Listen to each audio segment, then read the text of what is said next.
Today we're giving back to our communities, trying to spread a little joy, and just remember that what's the point of putting ourselves in better positions if we can't bring people up with us? Hi, I'm Sarah, also known as Budget Girl here on the internet, and I am so incredibly blessed and overjoyed to be a part of what you're seeing here right now.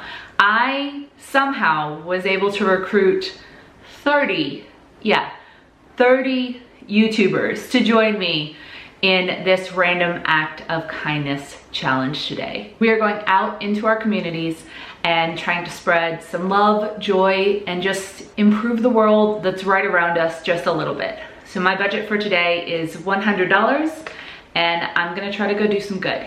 Before we get going, if you don't know me, I am Sarah Wilson. I paid off $33,000 worth of debt in just 3 years on a tiny reporter's salary of just $26,000 a year. And now I'm living what I consider to be my best life.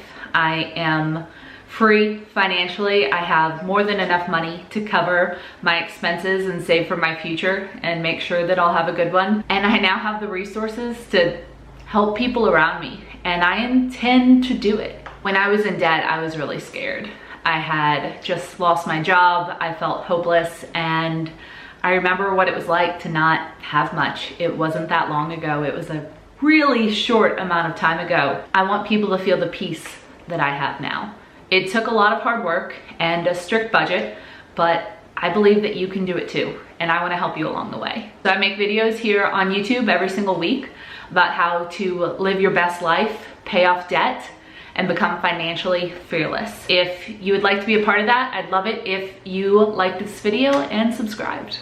I'm so excited to do this video alongside these other YouTubers. All of their channels will be linked down below, and as a holiday gift to me, I would love it if you went over to a few of them and checked out what they were able to do in their communities on whatever budget that they had.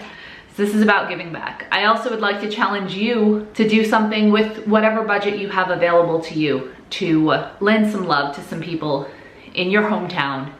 If you see a need and you have the ability to fill it, please do. Since it's the holiday season, I think we could all spread a little bit more cheer and goodwill, and I'd love it if you did this with me. I actually did a version of this video a couple of years ago, and I think I only had like $10 or $15 in my budget. I used my personal money, what little bit I had, since I was deep in debt, and I did something similar. So I'm very pleased to have more money this time to spread a little more love. The first stop of the day is going to be to a local church to drop off my Operation Christmas Child shoeboxes. This is not technically a part of this collab, but it did coincide with the day I was needing to do it. So these are my shoeboxes, and they benefit. This is one of my favorite ways to give.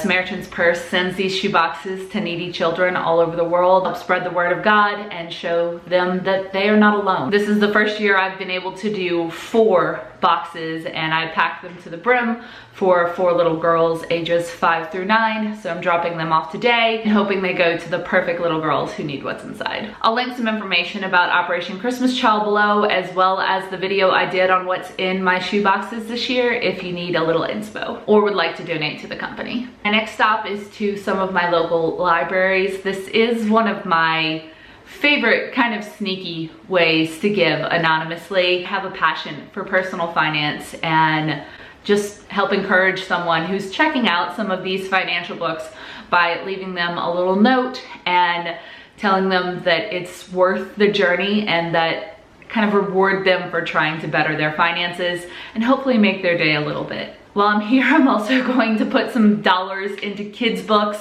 because when you're a child, especially the age that's going to pick up these books, $1 can make your entire day. Now, this may not necessarily go to a child who is needy, and it doesn't have to. It's just finding $1 in a book, kind of rewarding them for reading and just giving them a little bit of spending money that they didn't expect, is just so rewarding to me, to think about a child opening a book and reading it and then finding $1 with a note saying, "This is for you, have a great day." I'm also going to be paying off some fines. It doesn't particularly matter whether people can afford to pay these or not. It's just a matter of they were there and they were stopping them from checking out a book, and I'd like to eliminate that. Next, we're gonna go to Aldi and put some quarters in the carts because it kind of wrecks my day when I go and I can't find a quarter. I'm not gonna fill up too many because that might just make people take them, which I would hope would not be the case, but it always kind of brightens my day when I go and someone's left a quarter in the cart and I don't have to fish for one. Just makes the shopping experience just a little bit easier. Okay, this is so cool. I'm at Aldi and I just went and put all the quarters in, and then I saw a woman walking in. Another woman was kind of like chasing her, like, "Do you want this buggy?" And the first woman, I could very clearly go like, "I don't have a quarter," and she was like, "Don't worry about it, don't worry about it." And so I got to witness a little random act of kindness. That was fun. Let's go do something else. So the woman who got the cart, I had to loop around the parking lot. She just put it up and she got it and some of the other, at least some of the other quarters out that I put in. It's kind of sad, but maybe it brightened her day. I'm also gonna pay for a few loads for people at this washateria. I'm incredibly lucky now to be in an apartment that came with a washer and dryer, but for many years of my life, it was a weekly or bi-weekly thing to have to go to the washateria and sit there while all of my clothes washed and dried, and it's expensive. It's less expensive than purchasing a washer or a dryer, but it's expensive nonetheless, and if I can pay for a few people's loads of laundry, maybe it will brighten their day a little. My final stop is going to be at the local Humane Society. I found these dog treats that they sell in bulk at a local country store, and they're really cost effective. So I'm picking up a few bags of these and I'm just gonna donate whatever I have left to the Humane Society. I will encourage you not to purchase canned dog food for places like shelters, or actually canned food for food pantries either. The reason is that many times Humane Societies have contracts with big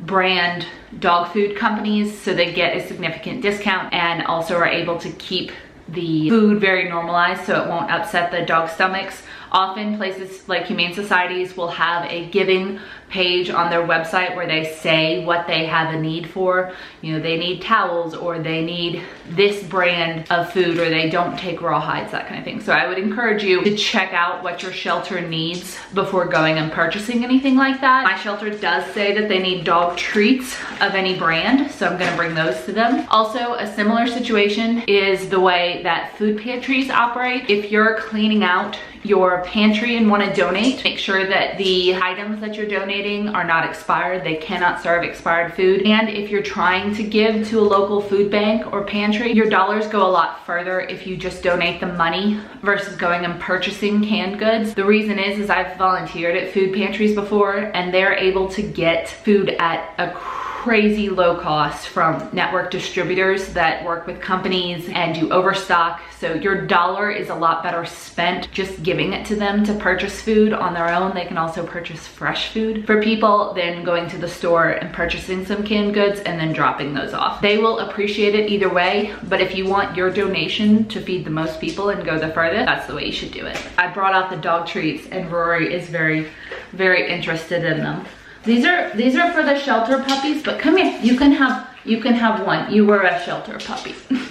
Thank you so much to all of the other YouTubers who participated in this random act of kindness challenge. Seriously, thank you from the bottom of my little frugal heart. It really warms me to be able to put something together like this where we just spread so much joy and love and blessings in our communities. And thank you so much for watching this video. I would love to know below what your favorite ways to give are locally, or maybe what charities or organizations you participate in. I'm always looking for new ways to give and serve in my community, and I'd love some suggestions from you guys, especially around the holidays when everyone could use a little bit more love and cheer. If you like this video, I'd love for you to like it and also subscribe to this channel. I put out new videos every single week on how to live a fuller, freer financial life, and hopefully I can do more things in the future where I can give like no one else. Please go check out some of the other participants in this collab.